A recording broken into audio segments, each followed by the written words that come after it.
सालिम एक अनुभवशाली truck driver था। जिंदगी भर उसने हर रात हाईवे पर चल के गुजारी थी। लेकिन एक रात उसकी जिंदगी बदल गई। एक रात सालिम को एक नया कॉन्ट्रैक्ट मिला, किसी गांव के पास एक फैक्ट्री से सामान उठाकर एक और दूर गांव तक ले जाना। रूट पहले से कभी नहीं देखा था। रूट मैप पे था, लेकिन गूगल मैप्स भी उस रास्ते को लो ट्रैफिक एरिया दिखा रहा था। उसने ज्यादा सोचा नहीं, बस ट्रक लिया और रात के 11 बजे निकल गया। हाईवे पे अंधेरा छाया हुआ था। 40-25 किलोमीटर चलने के बाद रास्ते पर कोई भी व्हीकल नहीं मिला। ना कोई गाड़ी, ना कोई आदमी, बस एक पतला सा रोड, दोनों तरफ जंगलात। हर 2-3 किलो पर एक पुराना माइलस्टोन जिसमें लिखा होता, चुप रहो, वो सुनता है। सालिम हंस कर बोला, ये लोग भी मजाक करते हैं।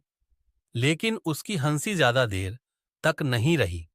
रात के करीब 2 बजे उसने देखा, रास्ते के बीच एक औरत खड़ी थी, सफेद साड़ी में, सिर झुका हुआ। सलीम ने हॉर्न बजाया, लेकिन औरत ने हिला तक नहीं।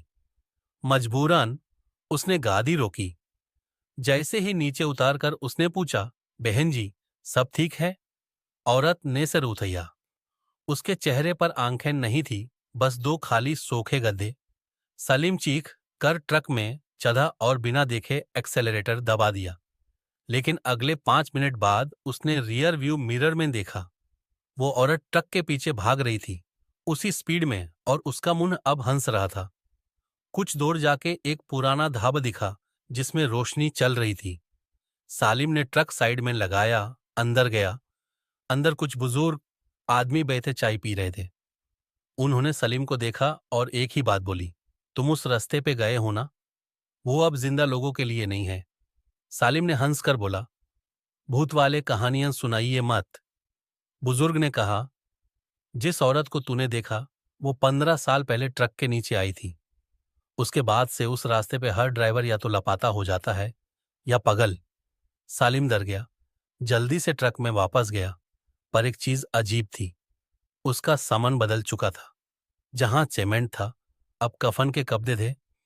सालिम ने ट्रक घुमाया, लेकिन हर मोड़ पे वही माइलस्टोन, चुप रहो, वो सुनता है। जैसे ही उसने ब्रेकें दबाई, ट्रक का इंजन बैंड हो गया।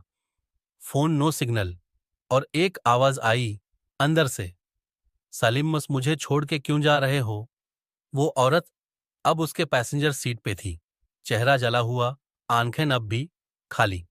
सलीम ने ट्रक से भागना चाहा, लेकिन गेट लॉक हो चुका था। उसने